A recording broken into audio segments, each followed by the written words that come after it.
Eu sempre acreditei que o amor fosse uma construção diária, feita de tijolos de confiança e cimento de respeito.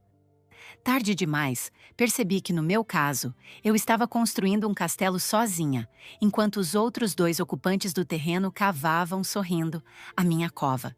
O dia do meu casamento deveria ser o ápice da minha felicidade, a concretização de um sonho de 3 anos.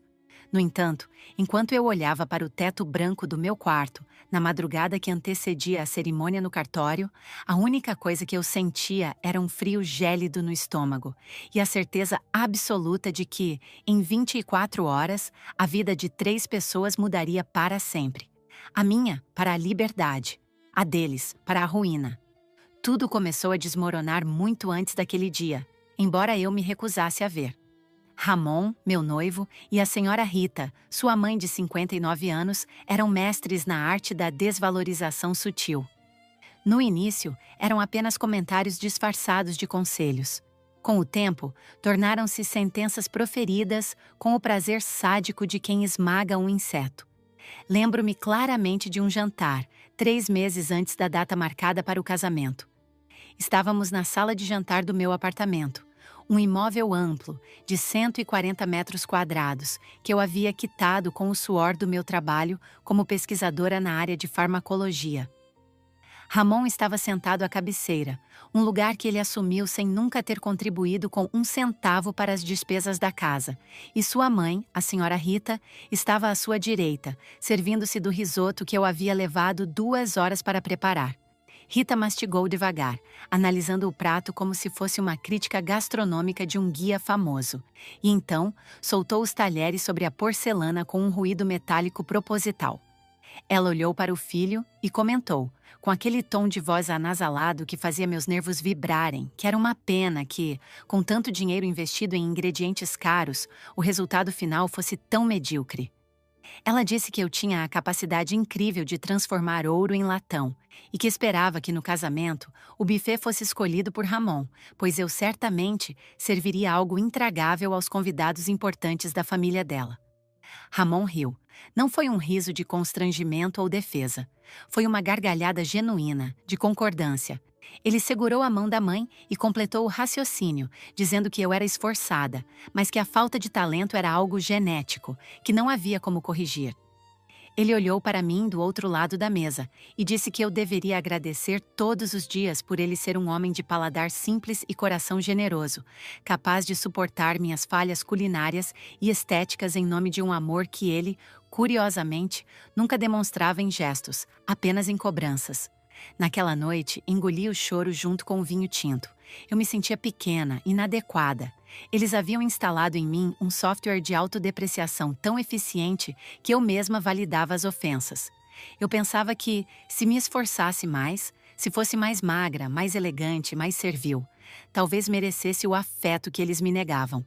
Eu era a provedora financeira, a dona da casa, a mulher que pagava as contas de luz, o condomínio caro e até as parcelas do carro que Ramon dirigia. Mas dentro daquelas paredes, eu era tratada como uma intrusa indesejada, tolerada apenas pela utilidade da minha conta bancária. A presença da senhora Rita tornou-se constante. Ela tinha a chave do meu apartamento, uma cópia que Ramon entregou a ela sem me consultar, sob a justificativa de que mãe é mãe, e que em caso de emergência ela precisaria entrar. A emergência, contudo, tornou-se a rotina de vir inspecionar minha vida. Eu chegava do laboratório exausta após 10 horas de trabalho e a encontrava sentada no meu sofá de linho cru, assistindo televisão com os pés descalços sobre a mesa de centro. Houve uma tarde específica, um sábado chuvoso, que marcou uma virada na minha percepção, embora eu ainda não tivesse a coragem de reagir. Cheguei em casa mais cedo porque uma das máquinas de centrifugação do laboratório havia quebrado. Ao abrir a porta, ouvi vozes vindas do quarto de hóspedes.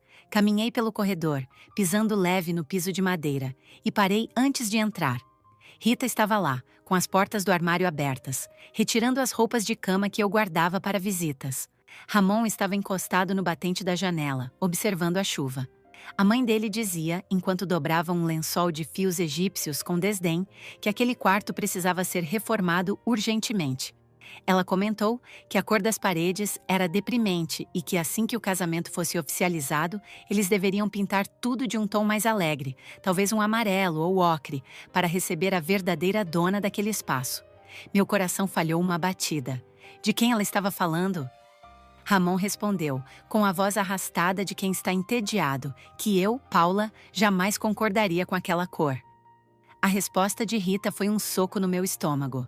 Ela disse para o filho não se preocupar com a minha opinião, pois depois que o papel estivesse assinado no cartório, a minha voz dentro daquela casa teria o mesmo peso de uma pluma.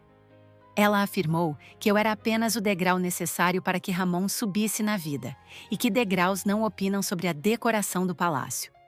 Eles riram. Ramon concordou, acrescentando que eu estava cada dia mais insuportável, com aquela mania de querer controlar os gastos, e que ele mal podia esperar para ter acesso total aos investimentos que eu mantinha bloqueados. Ele usou uma palavra específica para me descrever naquele momento: vaca leiteira. Disse que a vaca leiteira precisava ser ordenhada até a última gota. E depois, quando estivesse seca, eles veriam o que fariam. Talvez me deixassem num canto qualquer, pastando a própria amargura. Recuei em silêncio trêmula. Saí do apartamento sem fazer barulho e vaguei pelas ruas do bairro por 2 horas, sob a garoa fina, tentando processar o que havia ouvido. A vaca leiteira. O degrau. Aquilo não era apenas maldade, era um plano de negócios onde eu era o ativo a ser liquidado. Mas como muitas vítimas de relacionamentos abusivos, eu voltei. Voltei e fingi que nada havia acontecido, convencendo-me de que era apenas um desabafo ruim, que no fundo eles me amavam, que o casamento consertaria tudo. A negação é um mecanismo de defesa poderoso, mas tem prazo de validade. O prazo de validade da minha cegueira venceu exatamente 7 dias antes do casamento. A preparação para a cerimônia no civil estava a todo vapor. Ramon havia insistido que fizéssemos uma recepção pequena, apenas para ser a família dele e alguns amigos íntimos, num restaurante caro da cidade. Eu pagaria tudo, é claro. Ele alegava que estava com o dinheiro preso em um investimento imobiliário. Uma mentira que eu fingia acreditar para não gerar conflito. Naquela semana, a crueldade deles escalou para níveis insuportáveis. Rita começou a criticar minha aparência de forma aberta. Ela me olhou de cima a baixo numa manhã de terça-feira e disse que eu precisaria de um milagre estético para não parecer a tia solteirona, ao lado do filho dela, que era um deus grego. Ela sugeriu que eu fizesse procedimentos no rosto, que eu emagrecesse 5 quilos em uma semana, que eu mudasse a cor do cabelo porque o meu tom natural era sem vida, tal qual a minha personalidade. Mas o golpe final, aquele que rasgou o véu da minha ilusão e acendeu a chama fria da vingança, aconteceu numa quarta-feira. Eu havia esquecido meu tablet em casa. Voltei na hora do almoço para buscá-lo. Ao entrar, o silêncio era absoluto, mas notei a bolsa da senhora Rita sobre a poltrona. Aproximei-me do meu quarto, o quarto principal que eu dividia com Ramon, e ouvi vozes abafadas e risos contidos. A porta estava entreaberta. Dessa vez, não era apenas Rita e Ramon. Havia uma terceira voz. Uma voz feminina, jovem, melosa. Espreitei pela fresta. Sentada na minha cama, sobre a colcha que eu havia comprado em uma viagem à Europa, estava uma mulher que eu conhecia apenas de vista, uma tal de Vanessa, filha de uma amiga antiga de Rita. Ela era mais jovem que eu, talvez uns 24 anos, com cabelos longos e tingidos de um loiro platinado. Ramon estava de pé à frente dela, segurando suas mãos. Rita estava sentada na minha penteadeira, mexendo nos meus perfumes importados, testando-os no próprio pulso como se estivesse numa loja de departamentos. Vanessa dizia, com um tom de deboche, que achava o apartamento ajeitado, mas que precisaria trocar todos os móveis da sala porque eram de muito mau gosto. Ramon acariciou o rosto dela e garantiu que, assim que assinássemos os papéis, ela poderia fazer o que quisesse. Ele explicou que a estratégia era simples.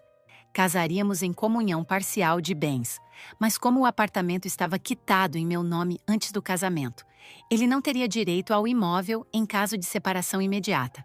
Porém, a lei permitiria que ele morasse ali como cônjuge.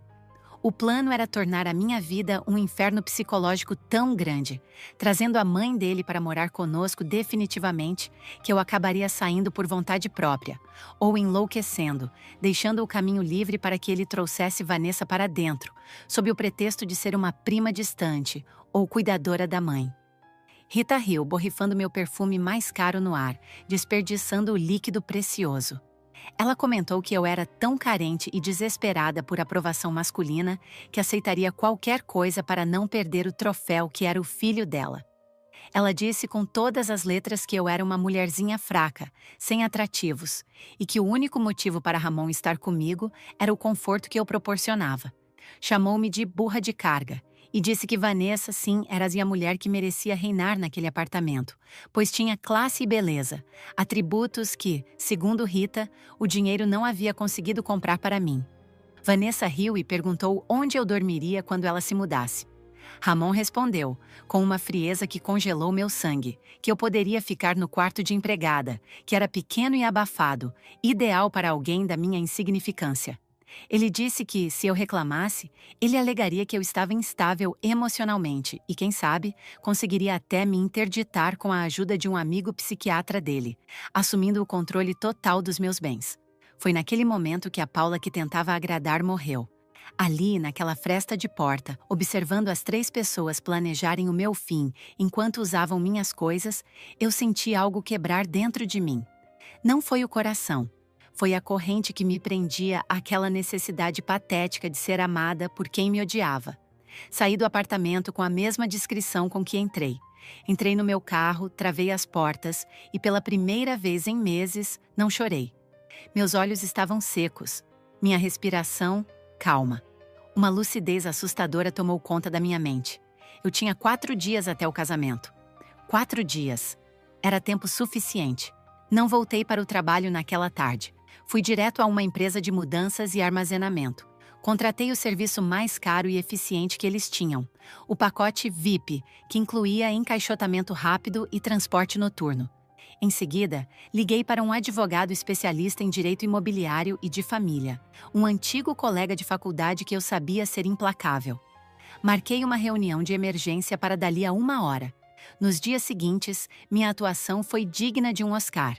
Cheguei em casa naquela noite sorrindo, beijei Ramon com a frieza de uma atriz cumprindo o contrato e perguntei a Rita se ela gostaria de ficar para o jantar. Ela aceitou, é claro, reclamando que não havia nada de bom na geladeira. Preparei o jantar ouvindo as críticas habituais. Ramon reclamou que a carne estava dura. Rita disse que o suco estava aguado. Eu apenas sorria e concordava, dizendo que sentia muito e que prometia melhorar depois do casamento. Depois do casamento, querida, disse Rita limpando o canto da boca com o guardanapo de linho. Muitas coisas vão mudar por aqui. Espero que você esteja preparada para se dedicar mais ao meu filho. Ele merece uma esposa que esteja à altura dele, e não alguém que vive enfiada naquele laboratório cheirando a rato. Eu estarei preparada, dona Rita, respondi, olhando fixamente nos olhos dela. A senhora não imagina o quanto estou me preparando para a nova fase das nossas vidas. Eles trocaram um olhar cúmplice, interpretando minha submissão como vitória. Mal sabiam eles que eu estava falando da mais pura verdade, apenas não da forma como imaginavam. A quinta-feira e a sexta-feira foram dias frenéticos, mas invisíveis aos olhos deles. Ramon passava o dia fora, supostamente resolvendo assuntos do casamento, mas eu sabia que estava com Vanessa. Rita ia para a casa dela, do outro lado da cidade, preparar o vestido que usaria para ofuscar a noiva. Isso me deu janelas de tempo perfeitas. Comecei a esvaziar o apartamento pelas beiradas. Roupas de inverno que estavam no fundo do armário, livros, documentos importantes, joias de família que eu mantinha num cofre, a baixela de prata que herdei da minha avó. Tudo saía em caixas discretas durante o dia, levadas para o meu carro e depois para o depósito alugado. O que restava, eu espalhava para parecer que o volume era o mesmo. Na sexta-feira à noite, véspera do casamento, Ramon sugeriu que dormíssemos em casas separadas, para manter a tradição e dar azar se ele me visse antes da hora. Na verdade, ele queria passar a última noite de solteiro com Vanessa. Eu sabia disso porque clonei o WhatsApp dele no meu computador. uma habilidade técnica que ele subestimava, achando que eu só sabia olhar lâminas em microscópios. Li as mensagens onde ele dizia a Vanessa: "Aguenta só mais um pouco, meu amor. Amanhã amarro a burra e na semana que vem a gente começa a colocar o plano em prática. A casa vai ser nossa." Concordei com a sugestão dele com um entusiasmo fingido. "Acho ótimo, amor. Vai ser mais emocionante nos encontrarmos no cartório. A sua mãe pode ficar aqui comigo?" "Para me ajudar a me vestir?" perguntei, jogando a isca. Ramon hesitou, mas Rita, que ouvia a conversa, interveio rapidamente. "Ah, não, querida. Eu preciso do meu sono de beleza. Vou para minha casa. Amanhã nos vemos lá no cartório. Não se atrase e tente fazer uma maquiagem que disfarce essas olheiras profundas. Ninguém quer uma noiva com cara de doente nas fotos." Perfeito. Eles me deixariam sozinha no apartamento na noite crucial. Assim que Ramon saiu com uma mala pequena e Rita pegou seu táxi, o verdadeiro trabalho começou. Eram 8 da noite. A equipe de mudança que eu deixara de sobreaviso chegou às 8h30. Eram 6 homens ágeis e silenciosos. O comando foi claro: "Levem tudo, absolutamente tudo que tiver valor. Deixem apenas o lixo e o que for velho demais." Eles foram máquinas eficientes. O sofá de linho, a televisão de 80 polegadas, a mesa de jantar de madeira maciça, a cama king size, os quadros, os tapetes persas, os eletrodomésticos de última geração da cozinha. Tudo foi embalado e levado. Enquanto a casa era desmontada, eu sentia uma leveza indescritível. Cada objeto retirado era um pedaço daquele peso saindo das minhas costas. O apartamento, antes cheio e decorado com o meu bom gosto que eles tanto criticavam, voltava a ser uma tela em branco. Ou melhor, uma carcaça oca. Mas eu não parei por aí. A vingança precisava ser pedagógica. Fui ao quarto que seria destinado à sogra e fiz questão de deixar um presente. Na verdade, deixei presentes pela casa toda, mas não do tipo que se embrulha com laço. Eu sabia que Ramon tinha alergia severa a ácaros e poeira, algo que eu controlava com limpeza impecável. Naquela noite, sacudi os filtros do aspirador de pó antigo, que eu ia jogar fora, sobre o carpete do quarto onde eles planejavam dormir. Era mesquinho? Talvez, mas comparado ao que planejavam fazer com a minha sanidade, era apenas um detalhe poético. Às 4 da manhã, o apartamento estava vazio. Ecoava. Não havia cortinas, não havia lâmpadas nos lustres. Eu fiz questão de tirar até as lâmpadas de LED, deixando apenas os bocais nus. Na cozinha, não havia nenhum copo para beber água. Fechei o registro geral da água e pedi o desligamento da energia elétrica programado para as 10 da manhã daquele sábado, exatamente a hora em que estaríamos assinando os papéis. Tomei um banho frio no escuro, vesti meu vestido de noiva. Um conjunto de alfaiataria branco, simples e elegante, que Rita havia dito que parecia uniforme de enfermeira, e esperei o amanhecer sentada no chão da sala vazia. Quando o sol nasceu, iluminando as marcas dos quadros nas paredes e a poeira que restou onde antes havia móveis, eu sorri. Peguei minha bolsa, tranquei a porta com a chave que eu jamais usaria novamente e chamei um carro de aplicativo.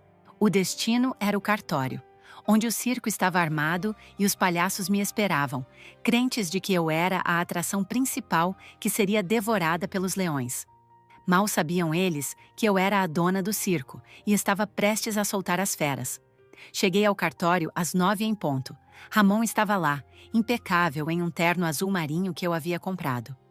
Ele estava conversando com Rita, que usava um vestido dourado exagerado, mais apropriado para um baile de gala do que para um casamento civil matinal. Vanessa também estava lá, discretamente afastada, usando óculos escuros e um vestido floral, fingindo ser apenas uma conhecida da família. Ao me ver, Ramon veio ao meu encontro, sorrindo aquele sorriso predador. "Você está..." Ele me analisou, procurando um defeito. "Aceitável. Mas está atrasada 2 minutos. Minha mãe já estava nervosa." "Bom dia para você também, Ramon." Respondi mantendo a voz neutra. O trânsito estava impossível, mas o importante é que cheguei. Rita se aproximou, exalando seu perfume enjoativo. Ela segurou meu braço com força, suas unhas cravando na minha pele. "Vamos logo com isso. O juiz de paz não tem o dia todo e nós temos um almoço para ir. Espero que você tenha trazido todos os documentos. Seria a sua cara esquecer algo importante num dia como hoje. Está tudo aqui, Dona Rita. Toquei na minha bolsa. Tudo o que é necessário para encerrar este capítulo. Entramos na sala de cerimônias. Havia cerca de 20 convidados, a maioria parentes dele que me olhavam com aquele misto de curiosidade e desprezo que a família dele sempre dedicou a mim. Sentei-me ao lado de Ramon. A tabeliã, uma senhora de óculos na ponta do nariz, começou a ler os trâmites legais. Foi nesse momento, no silêncio solene que antecede o sim, que a minha audição aguçada captou o sussurro. Rita inclinou-se levemente para Ramon, cobrindo a boca com a mão enluvada, e sussurrou alto o suficiente para que eu, e talvez as pessoas na fila de trás, ouvissem. Depois da assinatura, direto para o apartamento da noiva. Enquanto vocês estiverem aqui assinando, eu já mandei a Vanessa levar minhas malas para lá. O chaveiro já deve ter aberto a porta se a tonta trocou a fechadura. Hoje a noite vai ser de comemoração. A casa nova é nossa. Ramon sorriu, um sorriso de triunfo antecipado. Fiz de conta que não ouvi nada. Mantive o olhar fixo na mesa à minha frente. Meu coração não batia acelerado. Ele batia no ritmo de um tambor de guerra. A tabeliã pigarreou e olhou para Ramon. Senhor Ramon, é de sua livre e espontânea vontade receber Paula como sua legítima esposa? Sim, ele respondeu, com a voz firme e cheia de falsa emoção. A tabeliã virou-se para mim. O momento havia chegado. O ar na sala parecia ter ficado mais denso. Rita me olhava com impaciência, batendo o pé no chão. Vanessa, ao fundo, sorria. E a senhora, Paula? É de sua livre e espontânea vontade receber Ramon como seu legítimo esposo? Levantei a cabeça, olhei para Ramon, depois para Rita e finalmente para a tabeliã. Um silêncio sepulcral tomou conta do ambiente. Deixei o silêncio durar 3 segundos, 5 segundos. O tempo suficiente para o sorriso de Ramon começar a vacilar. Então, com a voz mais clara e projetada que eu já tive na vida, soltei a frase que estava presa na minha garganta há meses. A frase que faria o mundo deles desabar. Não. Fiz uma pausa dramática e sorri. Na verdade, eu prefiro arrancar meus próprios olhos a me casar com este homem e sustentar a mãe dele e a amante que está sentada ali na terceira fila. O som das risadas dos convidados foi imediato, um choque nervoso coletivo. Mas o barulho mais satisfatório foi o do queixo de Ramon caindo e a cor desaparecendo instantaneamente do rosto da senhora Rita, deixando-a pálida como um fantasma sob a maquiagem pesada. O jogo tinha virado. E eu estava apenas começando.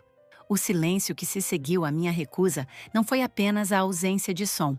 Foi uma entidade física, pesada e sufocante, que preencheu cada centímetro cúbico daquela sala de cerimônias.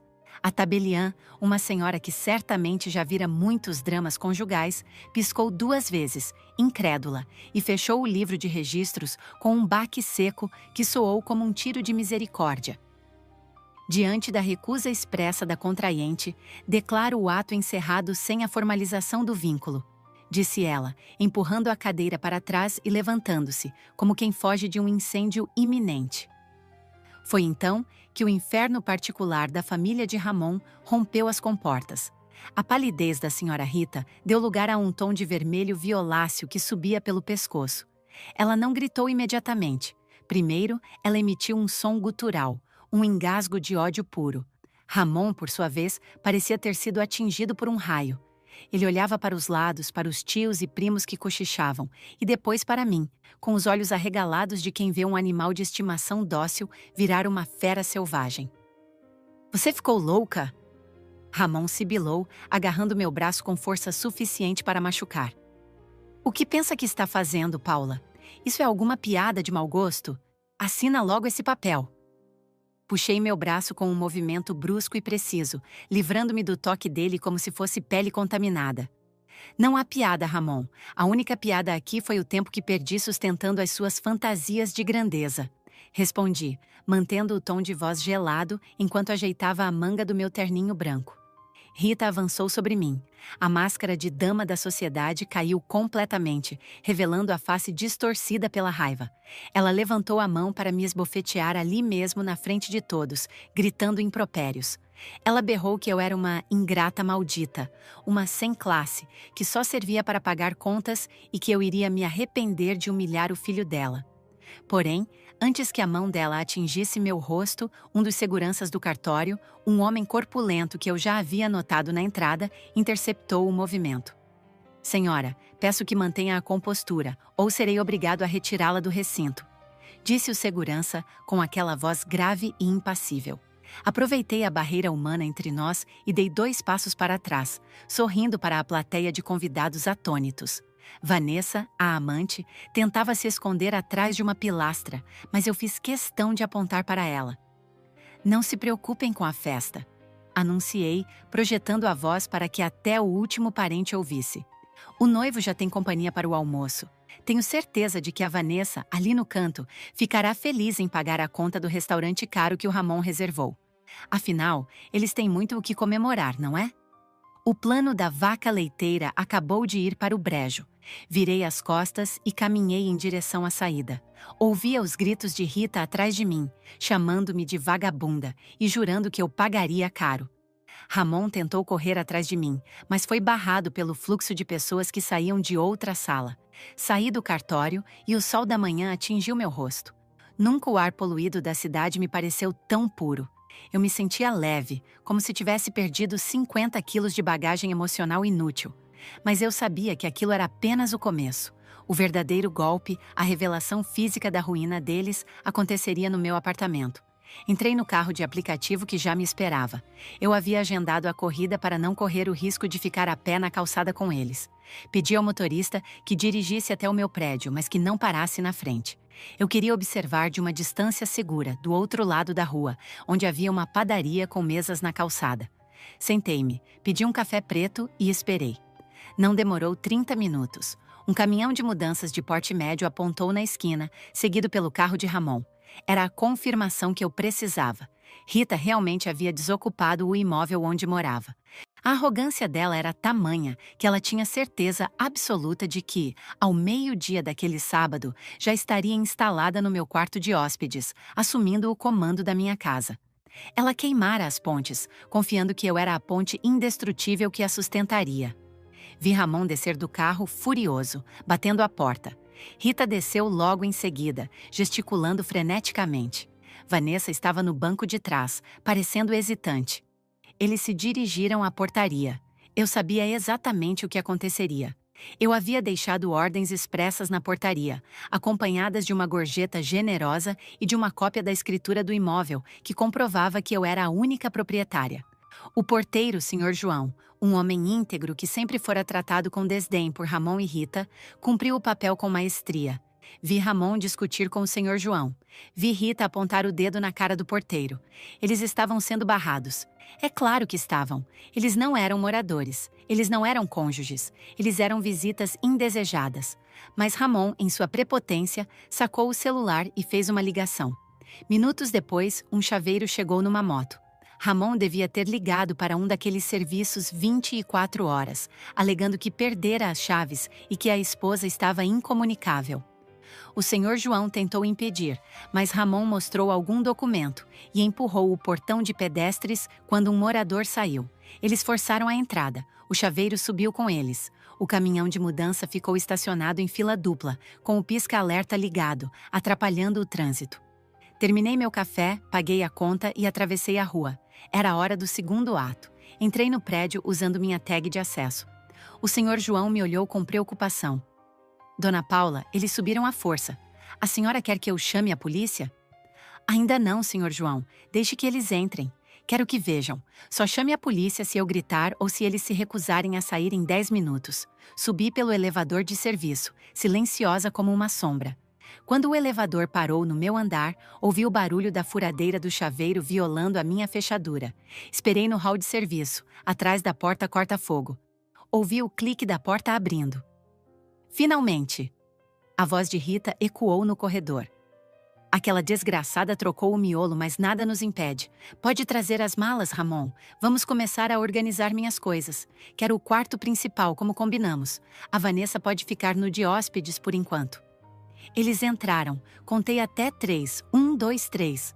O silêncio que se seguiu não foi de paz, foi de choque.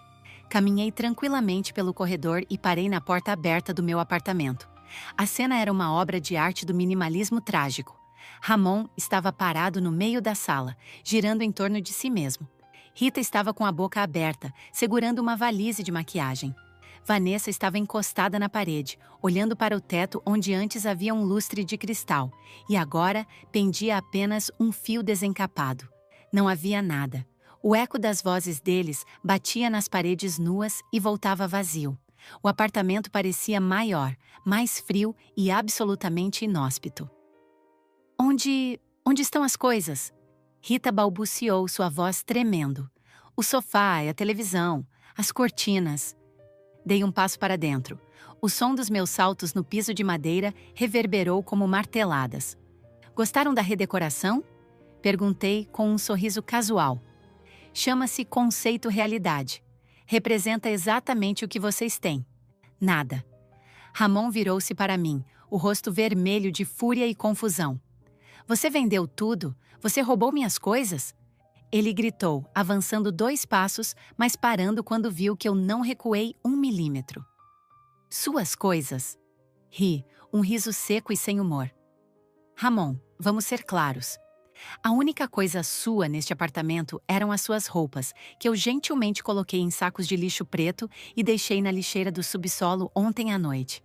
Tudo o que havia aqui, desde o faqueiro de prata até o tapete persa, foi comprado com o meu dinheiro. E o que é meu, eu levo para onde eu quiser. Rita largou a valise no chão e veio em minha direção, o dedo em riste. Você não pode fazer isso. Eu larguei meu apartamento alugado. Eu entreguei as chaves hoje de manhã. O caminhão com todos os meus móveis está lá embaixo. Para onde eu vou levar minhas coisas? Nós tínhamos um acordo. Acordo? Arqueei uma sobrancelha. Aquele acordo que eu ouvi vocês planejarem enquanto a Vanessa experimentava o meu lugar na cama, aquele acordo em que eu seria a vaca leiteira até secar e depois seria jogada num quarto de empregada, aquele acordo? Os 3 empalideceram simultaneamente. A menção explícita da conversa que eles achavam ser secreta foi o golpe final na arrogância deles. Eles perceberam que eu sabia de tudo, cada detalhe sórdido, cada plano maligno. Você estava ouvindo? Vanessa sussurrou a primeira vez que abriu a boca. Alto e claro, querida. Respondi, olhando-a com desprezo. Mo, e deixe-me te dar um conselho de mulher para mulher, embora você não mereça. O Ramon está falido. Ele vive de aparências. O carro dele? Está no meu nome e eu já pedi busca e apreensão por falta de pagamento, já que parei de pagar as parcelas mês passado. As roupas de marca? Presentes meus. Sem mim, ele é apenas um homem de 32 anos que não tem onde cair morto. Ramon parecia prestes a explodir. Veias saltavam em sua testa. Você é uma psicopata! Ele berrou. Isso é ilegal. Nós temos direitos. União estável. Eu moro aqui. Morava, corrigi. E nunca formalizamos união estável. Você era meu namorado, um hóspede que abusou da estadia. E quanto a direitos, bom, eu sou a proprietária legal deste imóvel. E neste momento vocês 3 são invasores. Eu dei ordem na portaria para não deixarem subir. Vocês arrombaram a porta. Isso é invasão de propriedade, dano ao patrimônio e ameaça. Olhei para o relógio de pulso. Vocês têm 5 minutos para sair daqui e levar o chaveiro junto, antes que a polícia chegue. E acreditem, eu adoraria ver a senhora Rita sendo algemada com esse vestido de festa ridículo. Seria a foto do ano no jornal do bairro. Rita começou a chorar. Não era choro de arrependimento, era choro de desespero egoísta. Ela olhou para as paredes vazias e percebeu a gravidade da situação. Paula, por favor. Ela mudou o tom, tentando uma abordagem patética de vitimização. Eu sou uma senhora de idade. Eu não tenho para onde ir. Eu entreguei meu apartamento. O proprietário já deve ter trocado as chaves. Você não pode me deixar na rua. Onde vou colocar meus móveis? Está começando a chover lá fora. Caminhei até a janela e olhei. Realmente, o céu havia fechado e grossas gotas de chuva começavam a cair, molhando o asfalto quente. O caminhão de mudança lá embaixo estava aberto e os ajudantes olhavam para cima, esperando ordens, enquanto a chuva começava a molhar os sofás de veludo barato de Rita que estavam na ponta da caçamba. Parece que Deus também não está feliz com vocês, comentei, voltando-me para ela. Sabe, Rita, quando você disse que eu ocupava um espaço que não merecia, você estava certa. Eu ocupava o espaço de vítima. Agora esse espaço está vago. Podem ocupar. Paula, vamos conversar. Ramon tentou se aproximar, mudando a tática para a sedução barata que sempre funcionara antes. Ele baixou o tom de voz, tentando parecer razoável. Nós podemos resolver isso. Eu errei, ok? Fui um idiota. Mas a gente se ama. Não jogue 3 anos fora por causa de uma briga e de fofocas que você ouviu errado. Mande essa gente embora. A gente traz os móveis da minha mãe e conversamos com calma. Olhei para ele com um nojo tão profundo que senti meu estômago revirar. Amor. Repeti a palavra como se fosse um insulto. Ramon, você não sabe o que é isso. E ouvi errado. Você chamou a Vanessa de amor e disse que ia me internar num manicômio para ficar com meu dinheiro. Não há conversa. Há apenas a saída. E ela é por aquela porta.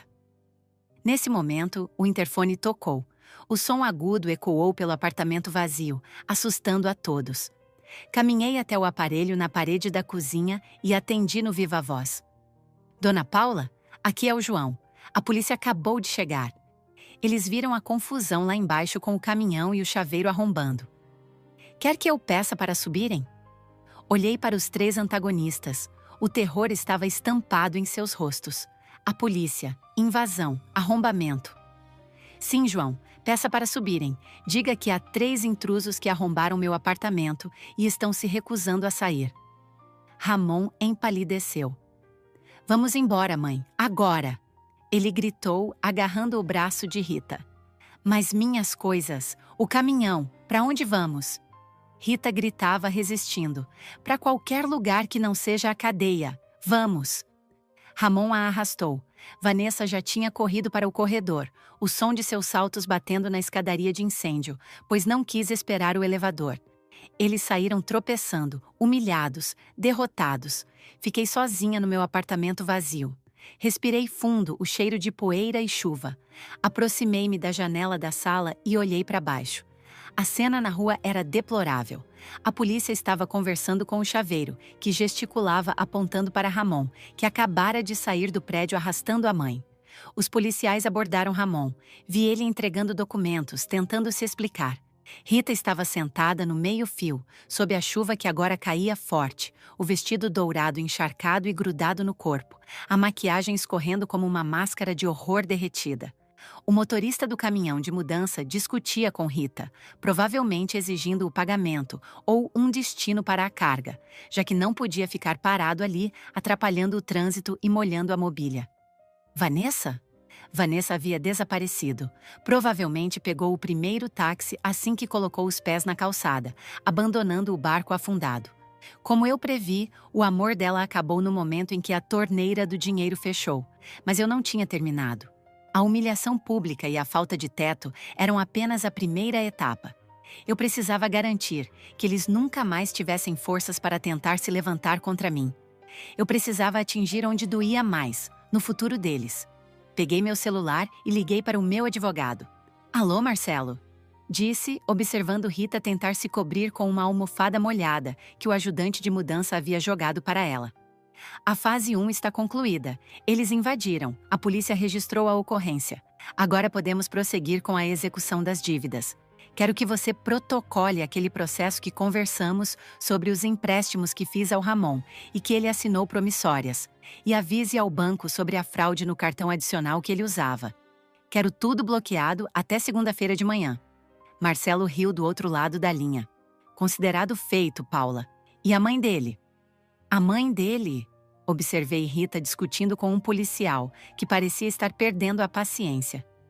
Descobri que ela usou o nome do filho para ser fiadora em alguns negócios duvidosos da família. Se apertarmos o Ramon, a responsabilidade recai sobre ela também. Vamos cercá-los de todos os lados. Quero que eles implorem por 1 centavo para comprar pão. Desliguei o telefone. A chuva lá fora lavava a rua, mas não lavava a alma podre daquelas pessoas. Desci para falar com os policiais. Fiz o papel da vítima assustada, da mulher sozinha que foi ameaçada pelo ex-noivo violento e pela mãe abusiva. Mostrei a fechadura arrombada. O boletim de ocorrência foi feito ali mesmo. Solicitei uma medida protetiva de urgência. Com as provas das ameaças que eu tinha gravado e o flagrante da invasão, o delegado não hesitaria. Ramon e Rita foram convidados a se retirar da calçada do meu prédio sob ameaça de prisão por perturbação da ordem. O caminhão de mudança teve que sair, levando os móveis de Rita para um depósito pago, já que eles não tinham endereço de destino. O problema é que eles não tinham dinheiro para pagar o depósito. Ouvi o motorista gritando que, se não pagassem até o fim do dia, ele descarregaria tudo num terreno baldio. Assisti a tudo da portaria protegida e seca. Ramon tentou me olhar uma última vez antes de entrar no carro. Não havia mais raiva nos olhos dele, apenas um medo profundo e cru. Ele sabia que a vida mansa havia acabado. Voltei para o meu apartamento vazio. Sentei no chão da sala e abri uma garrafa de vinho que eu havia trazido na bolsa. Brindei ao nada, ao silêncio, à minha liberdade. Mas a vingança é um prato que se come frio e eu ainda tinha espaço para a sobremesa. Eu sabia que, em breve, o desespero bateria tão forte que eles tentariam me procurar de novo, rastejando, e eu estaria pronta para esmagar a última esperança deles. Naquela noite, dormi num hotel 5 estrelas, na suíte presidencial, paga com o dinheiro que eu economizaria não sustentando 2 parasitas. Antes de dormir, recebi uma notificação no celular. Era um e-mail de Ramon. O assunto: por favor, me perdoa. Minha mãe está passando mal. Sorri e apaguei sem ler. A doença deles era o caráter, e para isso não havia cura, nem remédio que eu pudesse ou quisesse fornecer. Amanhã seria segunda-feira, e na segunda-feira eu iniciaria a demolição final da reputação social que Rita tanto prezava. A segunda-feira amanheceu com a precisão fria de uma lâmina cirúrgica. Acordei na suíte presidencial do hotel, envolta em lençóis de 300 fios que eu paguei sem culpa, e pedi um café da manhã digno de uma rainha. Enquanto bebia meu suco de laranja, visualizei o cenário lá fora. O mundo continuava girando, indiferente, mas para Ramon, Rita e Vanessa, o eixo da Terra havia se deslocado violentamente. A minha estratégia de vingança não era baseada em violência física, mas em asfixia. Asfixia financeira, social e emocional. Eu sabia que pessoas narcisistas como eles respiram admiração e dinheiro. Se eu cortasse o suprimento de ambos, eles morreriam em vida. A primeira notícia chegou às 10 horas da manhã. O Dr. Marcelo, meu advogado, ligou para informar que a liminar de busca e apreensão do veículo havia sido cumprida. A cena, descrita por ele com um prazer profissional contido, foi poética. Ramon havia tentado ir trabalhar. Ele tinha um emprego medíocre em um escritório de representação comercial, que mantinha apenas para fingir ser produtivo, e foi parado por um oficial de justiça na saída do estacionamento improvisado onde havia passado a noite, provavelmente um motel barato à beira da rodovia. Marcelo contou que Ramon tentou argumentar, gritou, bateu no teto do carro, alegando que aquilo era um engano, que ele era o dono. Mas o documento era claro. O carro estava em meu nome, as parcelas estavam atrasadas e a proprietária solicitava a retomada do bem. Ele foi obrigado a retirar seus pertences pessoais, algumas pastas e uma gravata amassada, e assistir ao reboque levar seu último símbolo de status. Ele ficou a pé, na beira de uma avenida movimentada, sob o sol escaldante com a camisa suada colada ao corpo. Mas aquilo era apenas o aperitivo. O prato principal seria servido à senhora Rita. Eu sabia que Rita valorizava sua reputação no clube de senhoras do bairro acima de qualquer coisa. Eram mulheres que se reuniam para chás beneficentes e fofocas venenosas. Rita sempre se vendeu como a matriarca de uma família tradicional e abastada, dona de imóveis e mãe de um empresário de sucesso. A verdade, porém, era que ela vivia de uma pensão pequena do falecido marido e da ajuda que eu dava, disfarçada de presentes. Naquela tarde, enviei um presente para o grupo de WhatsApp das amigas de Rita. Não eu diretamente, é claro. Usei um número descartável. O arquivo de áudio era claro e límpido. Era a gravação da conversa no meu quarto, onde ela me chamava de vaca leiteira e burra de carga, e detalhava como pretendia dar um golpe no meu patrimônio e depois me descartar. Junto com o áudio, enviei uma mensagem simples. Cuidado com quem vocês convidam para os chás.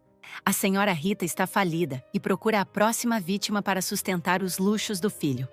O efeito foi devastador. Soube, através de uma conhecida em comum, que me ligou horrorizada para prestar solidariedade, que Rita foi cancelada, antes mesmo que essa palavra estivesse na moda. Ela foi excluída dos grupos, desconvidada de 2 aniversários e, o pior, recebeu uma ligação da tesoureira do clube cobrando as mensalidades atrasadas que ela jurava ter pago. A humilhação social para uma mulher como Rita era pior do que a morte. Ela se tornara uma pária. Enquanto isso, Vanessa vivia seu próprio inferno particular. Descobri que ela tentou vender algumas bolsas de grife em um site de desapegos. O problema é que as bolsas eram falsificadas. Ramon, em sua infinita mesquinhez, havia dado réplicas a ela dizendo serem originais. A conta dela na plataforma foi banida por venda de produtos piratas e ela foi exposta em fóruns locais como trambiqueira, sem o Sugar Daddy, que agora era apenas um homem endividado e a pé, e sem teto. Vanessa teve que voltar para a casa dos pais no interior, uma cidadezinha minúscula, onde as notícias correm rápido. Imagino que a chegada da filha pródiga, sem noivo rico e com a reputação manchada, não tenha sido recebida com festa. 3 semanas se passaram. Eu voltei para o meu apartamento. Contratei uma arquiteta, uma profissional de verdade, não uma palpiteira como Rita, e reformei tudo. Paredes foram pintadas de cores vibrantes, móveis modernos chegaram. O cheiro de mofo e opressão havia desaparecido completamente. Eu estava feliz, sozinha e feliz. Mas o destino, ou melhor, a minha meticulosa engenharia de vingança, ainda tinha um último ato reservado. O Dr. Marcelo me informou que, devido à execução das notas promissórias que Ramon havia assinado ao longo dos anos, cada vez que ele me pedia emprestado para um negócio que falhava, eu o fazia assinar por pura intuição de sobrevivência. A justiça havia bloqueado qualquer centavo que entrasse na conta dele. Além disso, como Rita havia sido fiadora tola em contratos antigos do filho, a pequena pensão dela também sofreu penhora parcial. Eles estavam na miséria absoluta. Foi numa terça-feira chuvosa, clima que parecia persegui-los, que o interfone tocou. Dona Paula? Era a voz do Sr. João, o porteiro. Desculpe incomodar, mas... Eles estão aqui. O Sr. Ramon e a Dona Rita. Eles estão... Bem, a senhora precisa ver. Eles dizem que só querem conversar, que estão desesperados. Posso chamar a polícia de novo, se a senhora quiser. Pensei por um instante. Eu poderia chamar a polícia, poderia ignorar. Mas a curiosidade de ver a obra finalizada falou mais alto. E havia também a necessidade de encerrar aquilo olhando nos olhos deles, para ter certeza de que o medo que eu inspirei era permanente. Deixe-o subir, Sr. João, mas avise que tem 10 minutos, e fique atento caso eu precise de ajuda. Abri a porta do apartamento e esperei em pé, no meio da minha sala nova, iluminada e cheia de vida. Quando eles entraram, precisei de um esforço genuíno para não demonstrar choque. A degradação em menos de um mês foi brutal.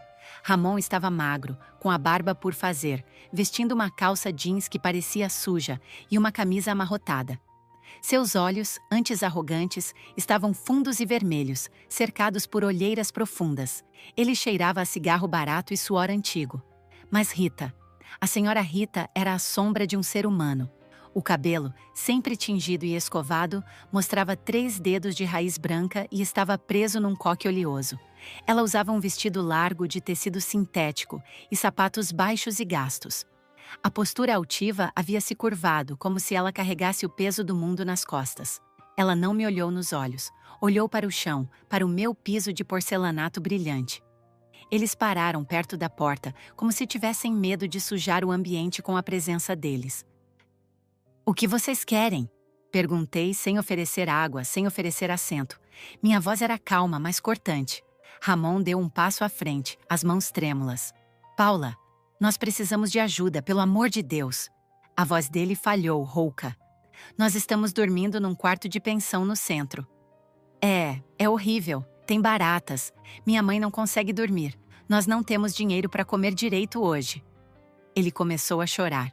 Um choro feio, desesperado, de quem perdeu a dignidade. Eu sei que errei. Eu fui um monstro. Mas você venceu, Paula. Você tirou tudo. O carro, o nome, o dinheiro. A Vanessa sumiu. Levou o pouco que eu tinha na carteira no dia do casamento. Eu não tenho ninguém. Só tenho minha mãe. E ela está doente, por favor. Rita levantou a cabeça. Havia lágrimas escorrendo pelo rosto flácido. Paula, minha filha? Ela tentou usar o apelido carinhoso, o que me causou náuseas. Eu fui horrível com você, eu sei. A inveja me consumiu.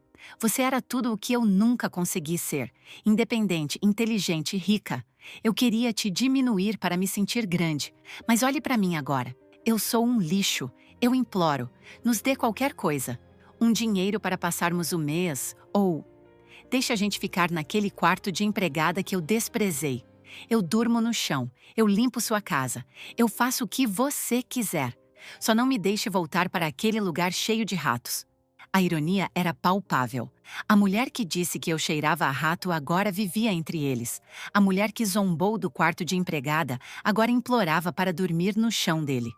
Olhei para os dois com a frieza de um juiz diante de réus confessos e sem conserto. Eu poderia sentir pena.